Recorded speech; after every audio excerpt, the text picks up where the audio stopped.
Hi. We are Goldwind, and we're going to individually introduce the institutional, the capability and the market reasons for why Goldwind operates domestically but also internationally.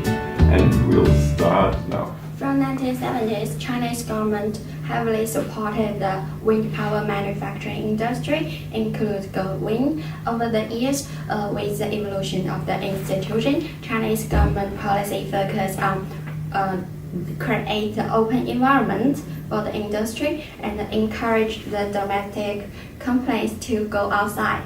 Government support are important for the Goldwind to go out. For example, in April of this year, the company built the largest wind farm in New South Wales. And in these projects, both the Australian and Chinese bank provide long-term finance for it, about 80% of its required funds. On the other hand, in the 13th five-year plan, the Chinese government wants to reduce the price of wind energy. That means the profit of these companies like Goldwind and other companies may be reduced too. So as we've learned before, in the beginning of the wind industry in China, this was heavily subsidized by the Chinese government. In that phase, Goldwind majorly was an imitator of Western technology. Over the time, Goldwind evolved cooperations with Western companies, and in the final stage of that development since 2008, Goldwind acquired other companies, for example, Vensis in Germany, and thus also acquired the necessary technology. Besides that, Goldwind became an innovator through R&D department that has set up in 3 different locations over China and Germany.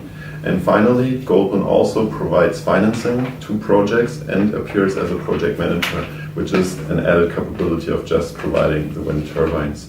In terms of marketing reason, because of a fierce competition and also the demand exceeds the supply, so the Goldwind decide to go out and they start to involve the business, and then until now they covered this business in 15 countries. And for example, in terms of the Australia, they first have a joint venture with the Apron, and then until now they take the 100% of the share and to acquire a wind farm from the Apron. Now it's my pleasure to introduce the industry part. Since 2008, enterprise internationalization and research and development globalization became the main trend in wind power industry, and the Chinese domestic companies has more competitive advantages in the global market, such as the low cost production.